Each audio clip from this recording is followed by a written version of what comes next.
All right, we're good to go. So tonight we're talking about strength training, which is probably the last thing that Teresa and I even admitted that we wanted or needed. And we probably didn't dedicate ourselves to actively trying it until last December when we partnered with Alpha Omega for that strength course. It was 6 to 8 weeks of just basic strength training, and it made a huge difference. So I've gotten to the point now to where we start talking about triathlon and what you can do to become a better triathlete. At its basic is you got to start incorporating that strength training component to that. For the group of us that are here tonight, how many can say they actively concentrate on some aspect of strength training, it just in their general triathlon training? You can wave or, yeah, a little bit, okay. I do too. This is Jim. Okay. I saw Jason gave the thumbs up too. Teresa and I do to a point. We've fallen off that wagon recently, just with COVID and all that kind of stuff. But it is something that we've noticed makes a huge difference. And before the night's over, I do have a link for a 10-minute strength training routine, specifically geared toward triathletes, that focuses on core. So we'll look at that in a little bit. What kind of stuff do you guys do for your strength training? I've been working out with a trainer once a week, and then I incorporate what we do with her on my other days.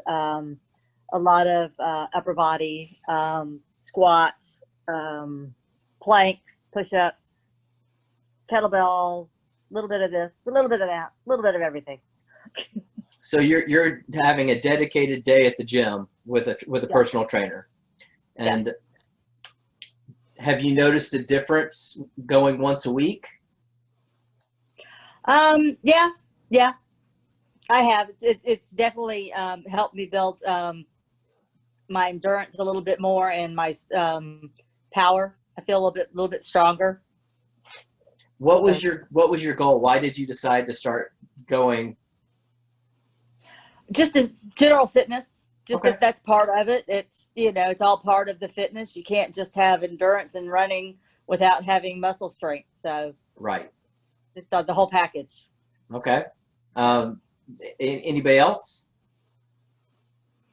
I'll add in, this is Jim. I try to get 2 to 3 days a week doing upper body, core, and legs. It just depends on how much I'm swimming, biking, and running, because sometimes I get overtired, but I do it, to abate old age. And because I'm a senior, you have to do that strength training irregardless of what else you're doing. That's what I find. If I don't, I just feel it. Plus it helps for injury protection, Right. or prevention, if you will, to keep the muscles strong. You can't see me because I haven't figured out how to turn my camera on yet. I've been on Zoom meetings, but not on this computer, so I don't know. I'm sorry. I'll figure it out. It's okay. Whenever you talk, I'm on my computer, so it shows a yellow box around you. So I know who it is who's talking. Okay. And anybody else? Jason, Teresa?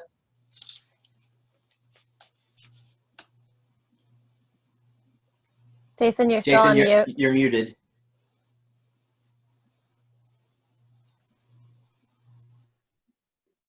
Still muted.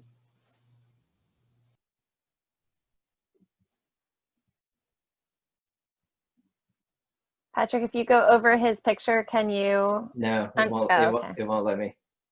I can ask him to, but it won't let me actually unmute him. Okay, I found it. There you go. Sorry. Yeah, I try to get 3 days. Usually, though, I just get 2. A lot of core work and upper body. I'm struggling with my legs right now. I like to do squats, but I'm still having some hip issues. I was going to Alpha Omega, but my schedule changed at work, so that kind of messed me up there. Yeah, and just for everybody else, Jason actually joined the club right when we were doing that Alpha Omega thing during the winter. So we got to work out with Jason for 2 months. Teresa, did you have anything you wanted to throw out there? What you're doing with your strength training? Unfortunately, I'm not doing as much as I should. Maybe once or twice a week.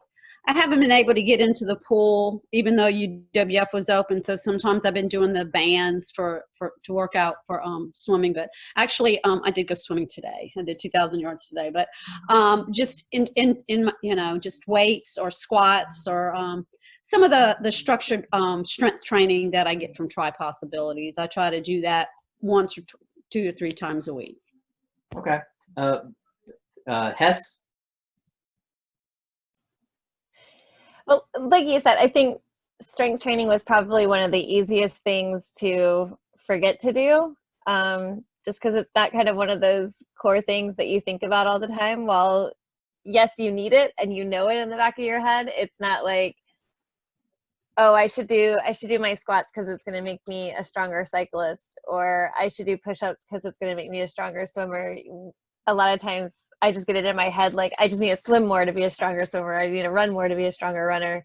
But that strength training, I think a couple of people mentioned it, really does make that difference in just balancing out your body and giving you, again, that well-rounded workout toward your workouts that you're already doing.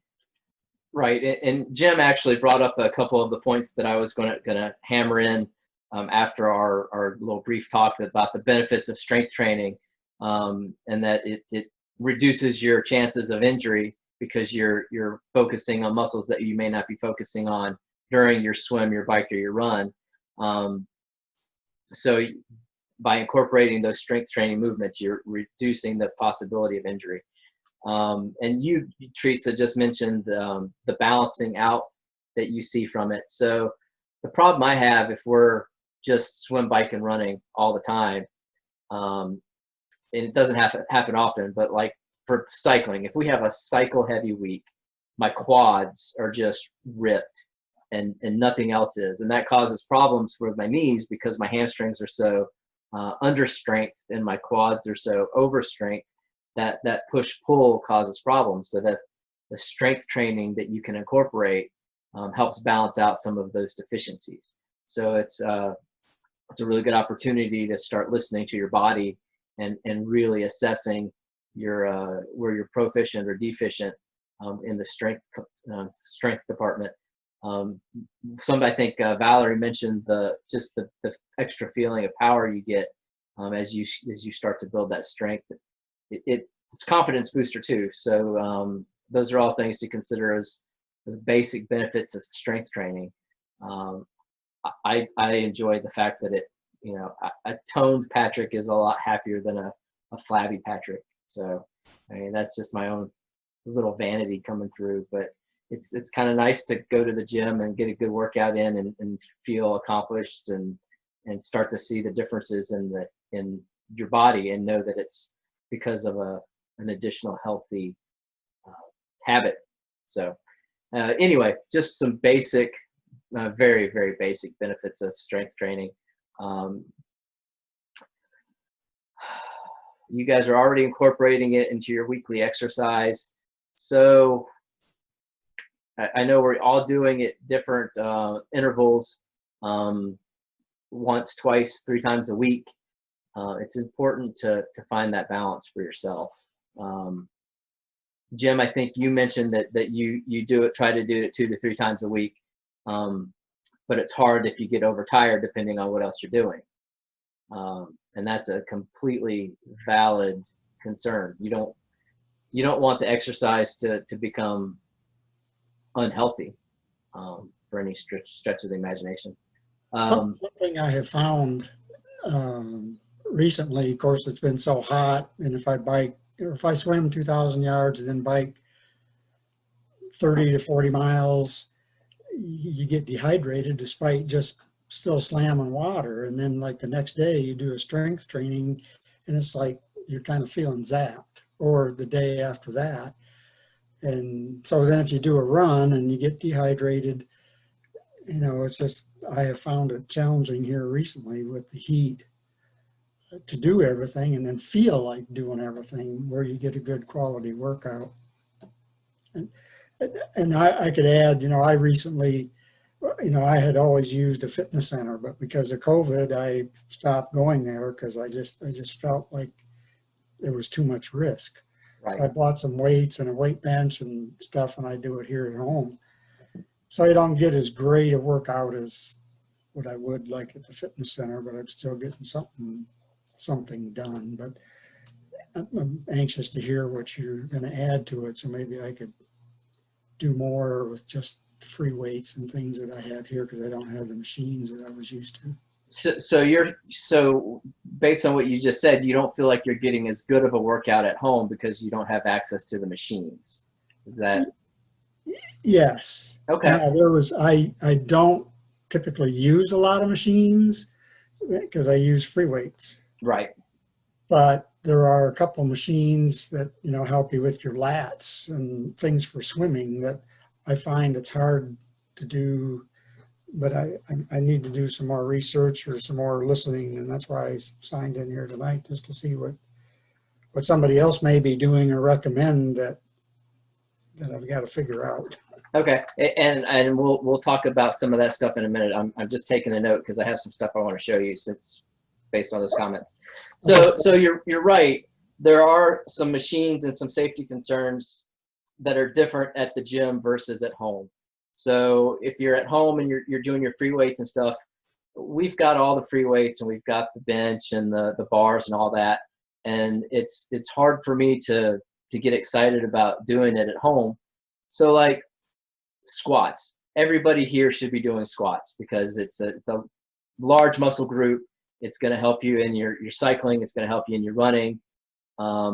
It's one of those quintessential, if you go talk to Joe at Alpha Omega and ask him what's one exercise I should be doing, he's going to say a squat. And then he's going to show you like 4 or 5 different variations of the squat that you can do. But at the gym, when you're doing the squat, you're most likely on a squat rack or some sort of machine that's kind of helping you guide the bar or just keeping you from dropping the bar. So at home, you're most likely not going to have the rack. So it's hard to do anything beyond a body weight squat. The great thing about squats is even the body weight squats are going to be beneficial. And you can easily add weight beyond getting a big bar. You can do it with your dumbbells. We happen to have weighted running vests laying around. So if I want to add 15, 20 pounds to my squat, I can strap on my vest and do that. So it's things like that you kind of start to look at when you're working from home or working out at home and you don't have the access to the machines.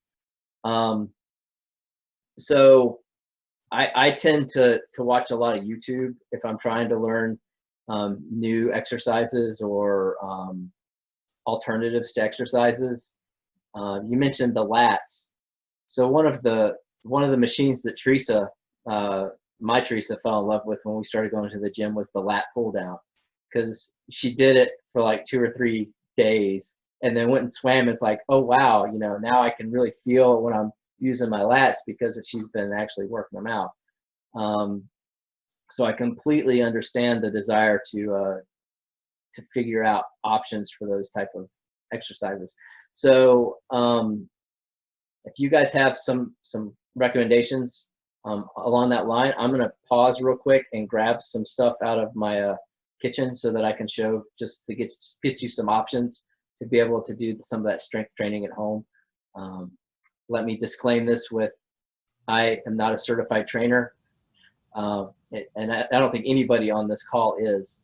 So research what we're saying before you just blindly go do it. The club has a lot of resources at our disposal with Tripossibilities, with Alpha Omega, and even with like Running Wild and some of our other fitness partners.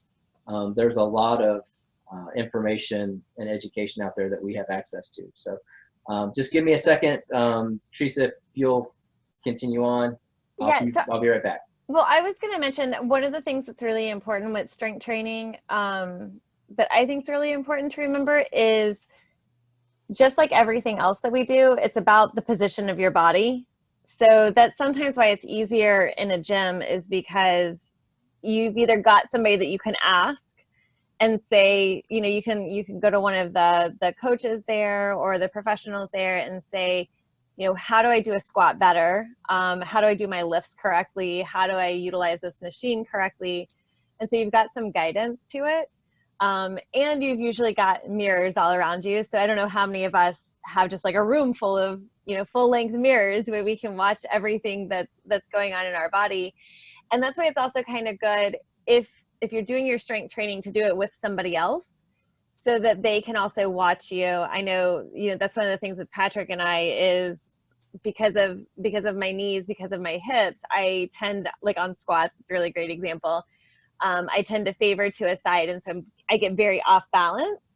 I can't feel it though. And if I'm only sitting in my bathroom and I've only got like a waist high mirror, I can't see it because I can't see where my hips shift. So having him there and having him say, hey, you know, you need to push off with both legs. You need, you know, to balance your weight over onto your left-hand side.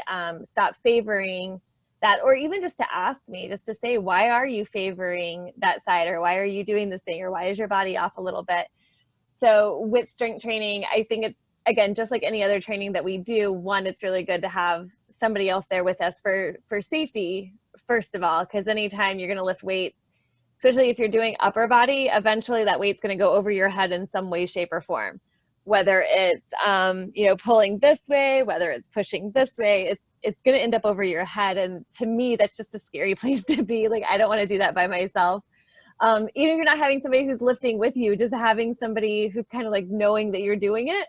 So it's like getting underneath a car to do an oil change. You don't just, hopefully, you don't just put up your car and be like, okay, I'm going to go do my oil change. Like, you tell your neighbor, you tell your friend, you tell somebody so that they know, like, hey, if I don't hear from this person, I should probably go check on them because they might be stuck under their car. So same thing with weights and stuff like that you're using, is I always try to have that same mentality of there's protection in numbers. So being around somebody else and having somebody else watch what I'm doing to make sure that I'm doing it properly. And like Patrick mentioned, you know, we've got some coaches, we've got Alpha Omega, that really just going there and saying, you know, look, I know you guys don't necessarily coach just for this one specific thing, but what would be like the best class for me to drop in for a month to learn how my body should feel when it's doing certain workouts? So that's what Patrick and I did with the program that Joe did for us for TGC over the winter. Is one of the reasons we really wanted to do that program was Patrick and I had been doing some lifting at home and it felt good, but we weren't sure if we were doing it right. And so having Joe there to kind of coach us through it and say, yeah, you know, the bar should be closer to your legs, or your back should be straight instead of having a curve to it, or, you know, this is the moment that you should be breathing, not in the middle of your lift. You should be breathing at the end of your lift, which was just little nuances like that when you learn to change them really affected how we were doing the workout. So if you're going to watch videos, one of the things I would encourage, if you're going to watch videos on YouTube, is try to find an opportunity to have a mirror where you're looking at that YouTube video and then you're looking at yourself and you're seeing if it's mimicking, and also look at people's credentials on YouTube. Let's all face it, I can Google, you know, lifting on YouTube, and I can either find somebody who did a lift and broke their back, or I can find somebody who's credentialed and gonna walk through all the steps and stages and things like that. So again, watching what you're getting and making sure that it's somebody who is speaking the language that you need them to be speaking. I agree, YouTube's great. I look up a lot of things on, you know, how to work certain muscle groups, or even like yoga poses for strengthening, what I can do in those senses. So I know Patrick had some things that he wanted to show off. They're just super simple. They are super simple, and like Jim mentioned, when our gym, that was not intended to be a play on words, but when our fitness center closed for COVID, I already had a pretty large selection of free weights and stuff like that.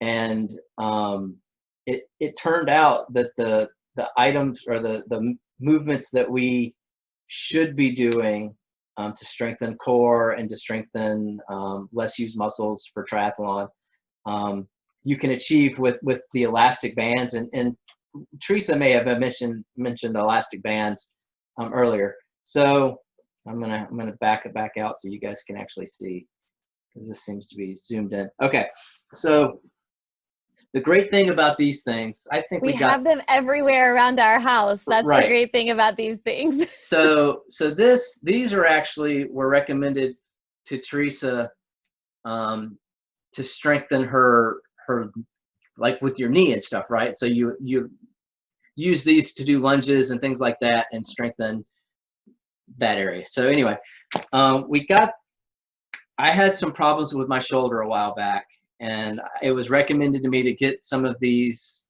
elastic bands for physical therapy or whatever. And the great thing about these, Jim, especially for like lat pull downs and that kind of stuff, is you attach them to your door frames or lock them into a closed door, and you can adjust the tension based on the color of the band or or doubling up on the bands. These, in conjunction to a properly anchored chin-up bar, you can do virtually anything that you would do in a fitness center. And again, when I look at how much money we spent on like free weights, and Teresa doesn't even like me talking about this because we've literally got free weights like hiding underneath couches because I've just, anyway. I think we paid like $25 for a set of these bands, and you can do any number of movements with them. Lat pull downs, you could do bicep curls, you could do shoulder presses. I don't know if you could do squats. You would need multiple bands, but I mean, you could do all of that, and it gives you just enough tension to get the workout and to get the proper movement, and you don't have the bulkiness of the free weights or the bars. So you're looking at less potential for injury. Am I leaving anything out there, Hess? No, I love the bands because I think, one, they're versatile, and they're easily transportable too. And I think like the bands, the single direction bands that Patrick's showing you guys too, is we've got the attachment, I guess is what it is, that you can put like to your outside door, and you just close your door. So you're hooking it up to your door, and you can move it along that door, whether it's at the bottom and you want to do leg work, or you want to do curls, or whether it's at the top and you're doing press downs, or you're doing lunges out. You can even put it at the sides. So you need a door in one of those bands, and like he said, they're $25, and you usually get 3 or 4 bands, so an easy, medium, hard, and then you get a couple of attachments that go with them. So pretty simple workouts. They also come with like a little book that's really great. But yeah, any of the band workouts are fantastic. They're super easy. And so when we're doing good with stretch, or when we're doing good with strength work, like at the house, is bands are something that are really super easy to sit in front of your television and do.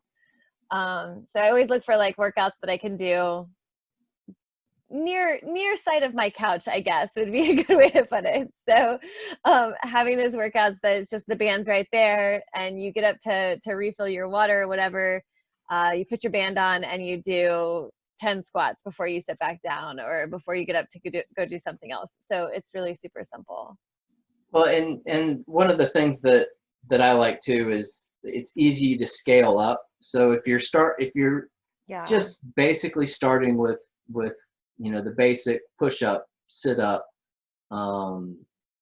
air squats, that kind of thing, just body weight movements, and you want to add some resistance to it, but you don't want to deal with free weights, or you don't have access to free weights, you can add the extra resistance with these bands relatively inexpensively. And I'm not trying to sell you guys bands. It's, for us, it works because it's easy to store and it's easy to set up. So it's a viable option.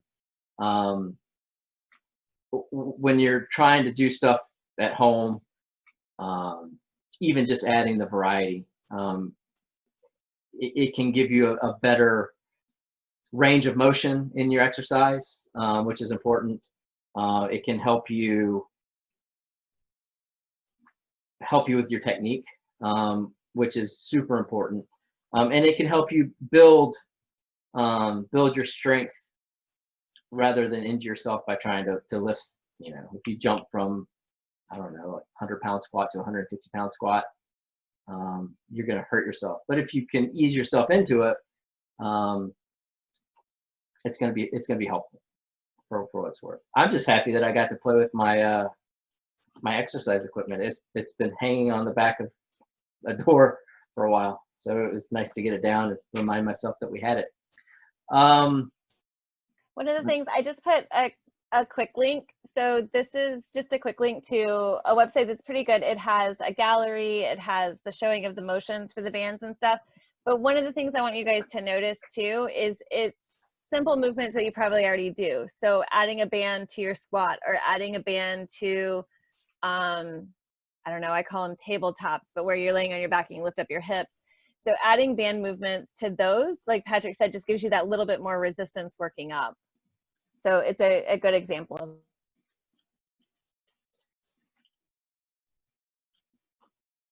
All right. Since you're spreading links around, I'll go ahead and post the one to the that core strengthening workout that you found for me. I have it up if you want me to do it. I got it. I prepped notes for tonight. I'll post all these links too when we post the video, just so you guys can, if you want to reference them later or whatever. So one of the other things I wanted to talk about in regards to the strength component is that it's easy. There are easy ways in town to be able to incorporate it even during your run. So I've talked about this before, but the Leap Trail out around the airport is a great resource for athletes. You've got a protected sidewalk trail that's 3.5 miles long. And along that path, you have different strength stations to where you can pause during your run and do chest butterflies and push-ups and sit-ups. And they've got a whole host of apparatus out there that, takes 2 or 3 minutes. It gives you a little break from the constant pounding of the run, and it helps you build in an extra strength component.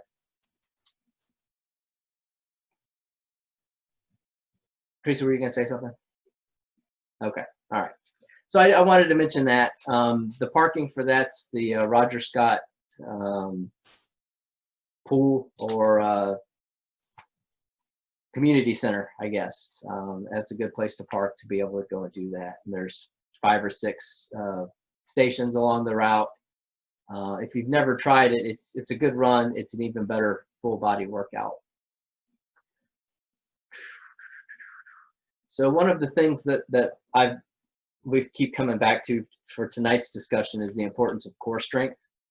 And that's, you should be engaging your core during each of the exercises or each of the disciplines that we train. So I'm really bad at it. I'm the first to admit it.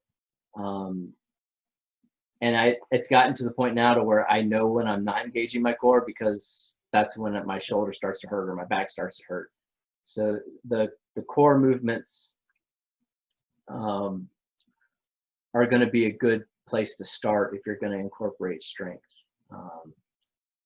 Anything that deals with your abs, with your lats, just that core muscle groups, lower back, I guess. I don't know where I was going to go with that whole part of the discussion, but it's important. don't discount it. I know especially if you're riding an aero, and again, I hate engaging my core, but as you're out and you're resting on your elbows, and then your triceps start getting sore, and your shoulders start getting sore, and then your neck starts getting that little crick in it. If you would just take a moment and actually engage your abs, all of that goes away. So as you're incorporating your strength and your core exercises, think about all of those little muscles that you should be engaging while you're exercising. Teresa, do you use your core when you swim? Yes. Should you use your core when you swim? Yes. So this is one of those things I always have people who ask, like, or they'll say, oh, my lower back hurts. And that's something really easy to train in swimming, is it's just not strengthened. And every time you pop up your head to sight, you're pulling on those muscles of your lower back. So we think of core, a lot of times we think, oh, we're talking about ab work, but we're really talking about, strength training, everything. But when we talk about core, we're talking about your whole entire torso. So we focus a lot on, like, how many crunches can I do? How many planks can I do? And you're focusing a lot on frontal tightening, which is good.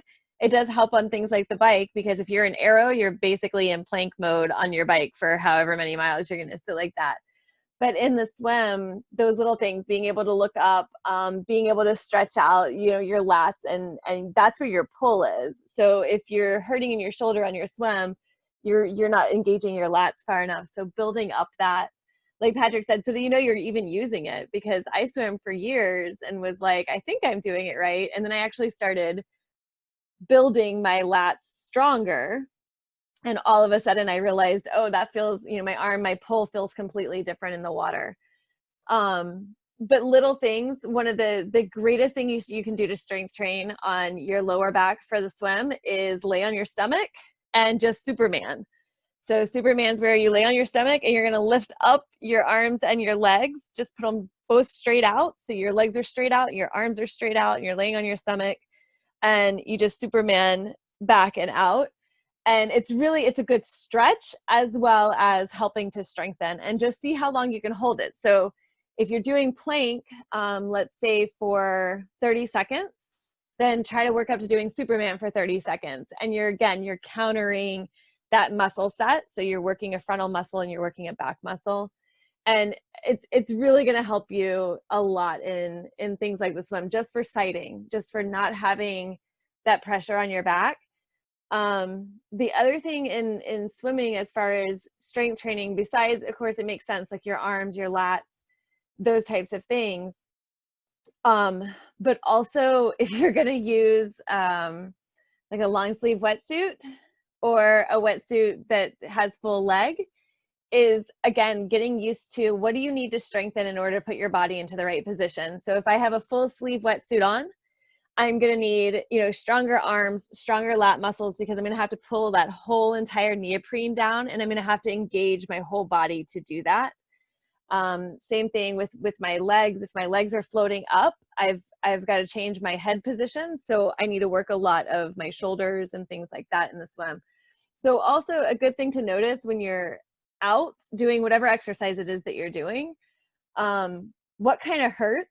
And then what I do, like Google is your friend when it comes to our workouts, is I figure out what's hurting, and then I usually have to WebMD it to figure out what muscle it's actually called, instead of, that little spot in my shoulder that's kind of tweaky, because that doesn't Google anything. So I find out what the muscle is called, and then I go in and say, okay, how do I work this out better? Or how do I strengthen it through stretching? Or how do I strengthen it through actually building it up with weights or the bands or whatever strengthening mechanism I'm using? And I just want to preface too, the strength training that's going to be most beneficial for triathletes, we're not bodybuilders, so it's not so much the amount of weight that you're doing. A lot of it's technique, just proper technique and full range of motion. So as you're incorporating strength, consider that. One of the things that I've learned just through research and stuff, you know, I'll see somebody, I don't know, watch the Deadpool movie, and it's like, you know, Ryan Reynolds workout, whatever, and you see the stuff that they're doing, and it's low weights, high reps, but it's the form and it's the extension, and it's the commitment to doing it consistently. So carry on. I just wanted to inject that real quick. Hi, Kim. I also want to make sure you guys, when you're strength training, is if you're going to the gym or you're working out with somebody else, it's same rules apply as all of our other events. Is don't look at that person and try to do what they're doing. Do what your body can do and listen to your body, because what Kim might be able to bench press and what I can bench press, it's okay that those are two different things. We might have two different goals. We might be in two different places in our strength training. So we don't want to just look at it and say, well, since I'm working out with Kim and Kim bench presses 200 pounds, then I've got to be able to bench press 200 pounds. Well, I can tell you guys right now, if I attempted to bench press 200 pounds, Kim, as my spotter, would be trying to save my life all of a sudden, because I would be crushing myself. So being mindful of that it's okay to like take the weight off and have to put the weight back on. You know, and it doesn't mean that somebody else has to lower what they're doing. Like, I'm not going to make Kim feel bad if she's the person I'm working out with, that, you know, she needs to just lift 100 pounds because that's all I can do. So it's a great opportunity, again, to work out with people that maybe you don't work out with normally, but you make those little switch offs for as well. Yeah, I just want to comment that when I do my strength training, it's always on Monday after I've had a really hard weekend workout. I'm the only person in the gym with no weight on the bar. Like, I always use an empty bar. That's me, Kev. Yeah, and everyone's like, okay, yeah, let's just work on form, you know?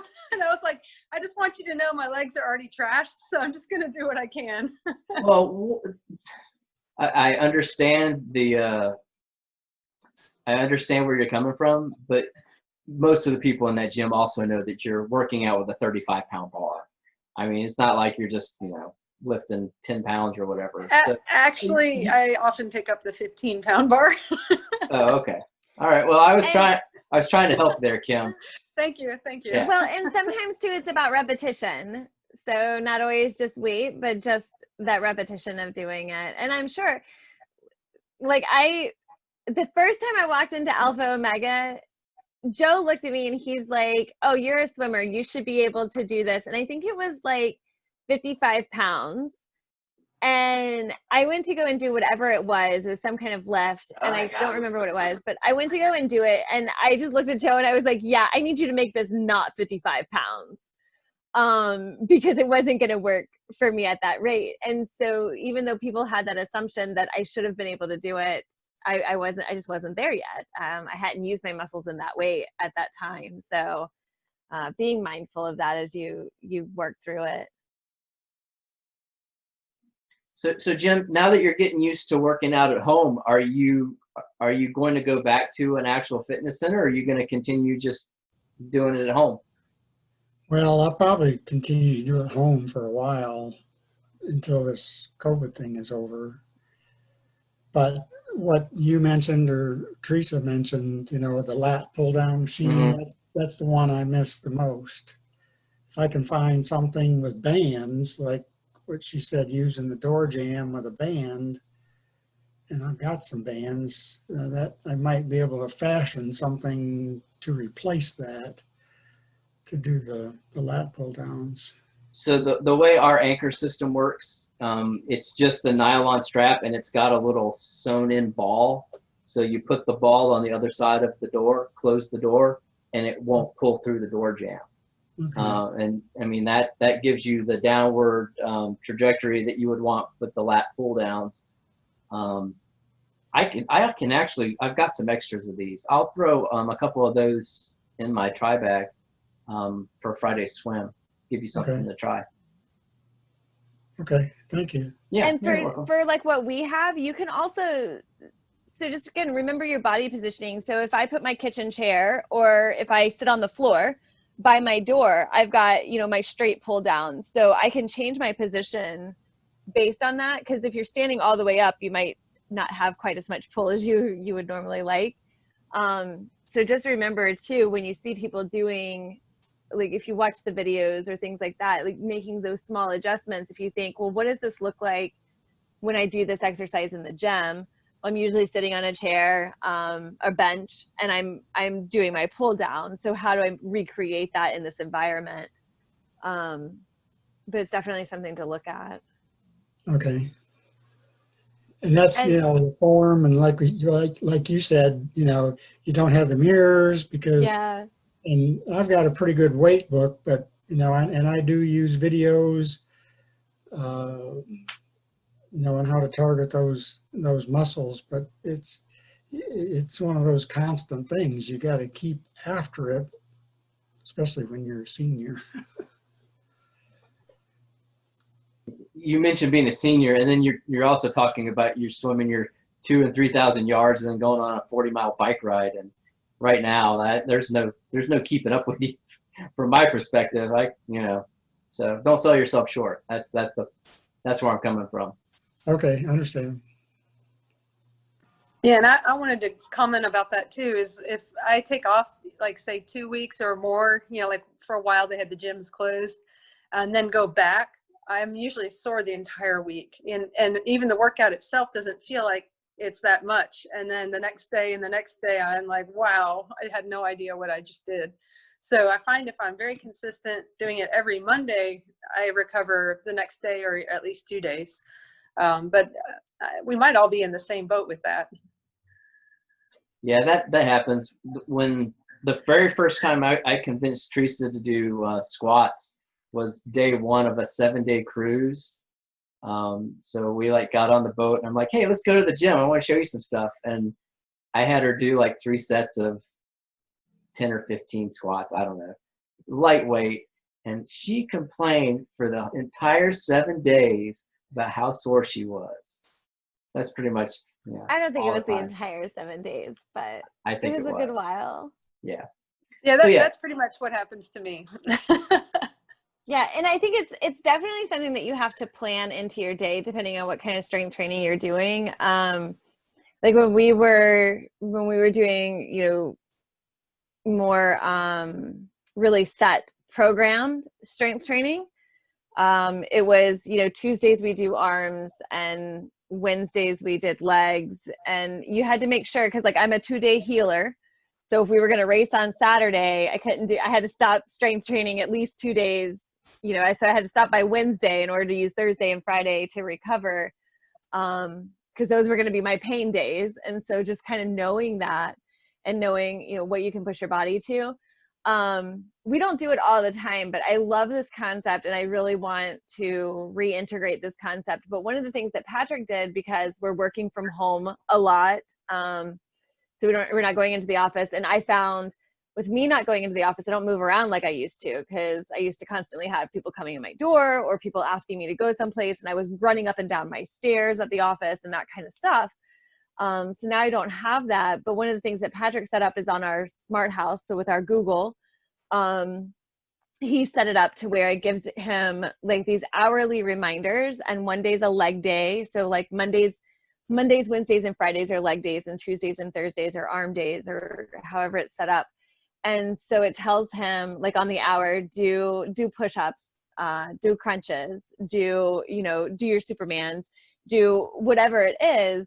So you're just kind of getting up and doing sets of them. And the nice thing is, again, repetition. So you're not doing all the repetition immediately, but you're getting that workout, and it's kind of just being worked in naturally to something that you may have lost because you're not working in the same environment as what you were before. So it's not normal strength training, but it's kind of like strength training the way it is in life now. I mean, Yeah. it's only strength training, and it's very incremental. There's absolutely no cardio to it, because I mean, it's do a set of 15 bicep curls. I mean, that's 1/3 of an exercise set that I would have done at the gym. where I would have been increasing the weight each set, or whatever. So it's the point of those reminders were just to get me off of this couch, which is where I live like 9 hours a day, and it's killing me slowly. So anyway, I wanted to comment one thing.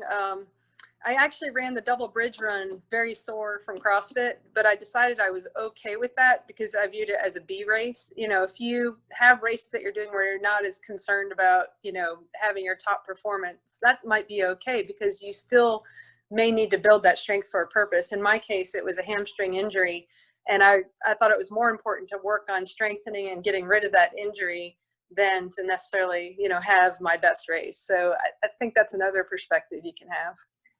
That's a very good point, because we talked about using strength training as a preventative to help not get injured. But it's very important too, if you do get injured, you can actually heal through strength training if you're doing the right stuff. And again, you should be consulting somebody with more knowledge than me if you're going to do something like that. But I know I've talked with Kim before, and she knows when she's falling off of her strength training because her hamstring will start acting up again, and then she can start, you know, doing her squats again or whatever, and it smooths things out. So that's an important aspect of it as well. We're getting close to, or well, we still got 10 minutes. I've actually blown through most of my talking points. We've talked about the basic benefits of strength training. We've talked about some of the resources we have in the club with Alpha Omega and Tripossibilities Coaching. Both are able to offer dedicated strength training knowledge to your routine.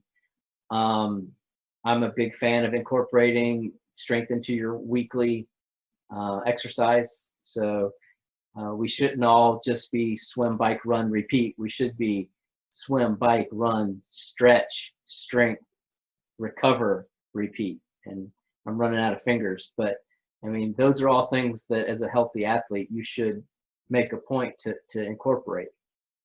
I'm also a big proponent of starting with the basics and working your way up. So if you're not doing any strength training, which is not this group tonight, but for anybody else who might be watching, if you're not doing any of it, you know, start with that set of push-ups before or after your run, or push-ups, sit-ups, pull-ups, just basic body weight movements, just to start building that up. We also talked about the importance of using core during your swimming, biking, and running. It helps with a proper fit bike too, to take some of the pressure off of your extremities by strengthening your core. Yeah, that's all I've got. So what else you guys want to talk about? What questions do we have, or advice? I mean, you all have tried different things strength-wise. I'd love to hear some of the things that you're doing that you've noticed. Kim, we've already talked about your hamstrings. So stuff like that. I mean, what have you guys overcome with your strength training? I've got a question. Okay. And Teresa mentioned it, you know, where you have your home Google thing set up for, okay, every hour something goes off and you should move off the couch or right. Is strength training like that, or like she said, like you have an arm day or you have an upper body day and you have a leg day and a core day, or you move those things around? Is that just as effective as doing a full body workout, you know, maybe twice a week? So, or any comments on that? Yeah, I would say probably effective wise, as far as like building your muscles probably faster and more efficiently, having a designated time where you are working on like that specific muscle set. So, you know, Tuesdays I'm only working arms and I'm lifting my weights and I'm doing an hour and a half workout back to back. I think is probably going to build it up more effectively and more efficiently and a little bit faster than just me moving around. Because again, what we're trying to do with kind of the strength training through your day is just to keep our bodies moving, as well as keeping us cognizant of we need to do those things. So we're not necessarily with COVID and not having as much going out and doing things, we're not necessarily seeing where am I losing some power, where am I losing some effort. But we see it if I can't make it to do 10 push-ups, then I know my arms are weak. I need to now, where can I focus a workout to focus back on my arms again? Or what can I do? You're still going to build muscle in doing those little things. But you're probably not, I would say you're not doing it as efficiently or effectively, and you're probably going to take a really long time. But it's the same concept of I can go out and walk a mile every single night, and it's still better than having not walked that mile, if that makes sense. Right. So there is a cumulative aspect to it. So, well, I agree with Teresa.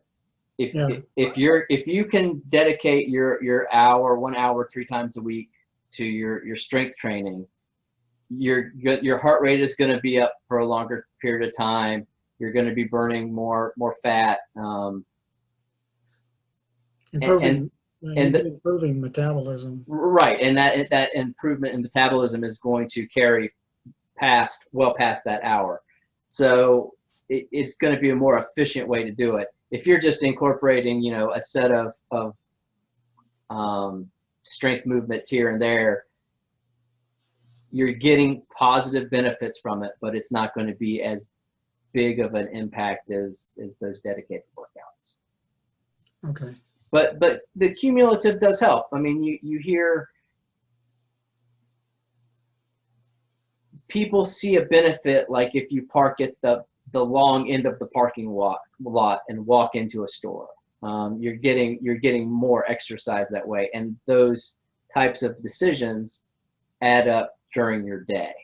But it's not going to be as efficient as getting your heart rate up for that dedicated hour. Yeah. Okay. Thanks. But when I'm sitting on the couch for 9 hours a day, I need all the help I can get. That couch is a disease, It is, and I've, from a mental standpoint, it's even an even bigger hit because, like before COVID, for us, or for me, I had finally kind of honed all of those healthy habits, and things were clicking, and I was training and I was eating better, and then just in a matter of weeks, that's all it took to zap the motivation. The tolerance for the heat went out the window. The motivation to go out, I mean, it's just all gone. So trying to incorporate these smaller strength goals or activity goals helps physically and mentally. So anyway, I've been preaching about that for a while now. I've been trying to get out of my own personal activity funk, and it's proven harder and harder. So I'm all for trying to reestablish those positive habits. Okay, well, thanks. I enjoy listening to other people comment about their strength training and how I can continue to improve. It sounds like you've got a couple steps on us, so I wouldn't be worried with the stuff that you're doing. Like I said, I'll bring a couple of my bands and see if those kind of help with some of your movements. Did anybody else have any other questions or comments, experiences?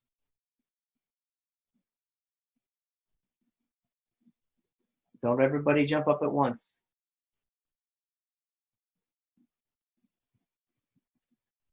All right. Well, I really do appreciate you guys coming by and hanging out with us for tonight. It was a good conversation. I'll get it all produced and put up on the website. So if you want to go back and refer to some of the links, those will be available. So the swim, we've got Friday morning swim in a couple days. That's about it. A group run is coming up too. So if you haven't seen that, Danny is leading a group run September 12th over the new bridge. It's going to be a 7-mile run out and back at its longest. All the details are on Facebook for that as well. So have a good night, everybody.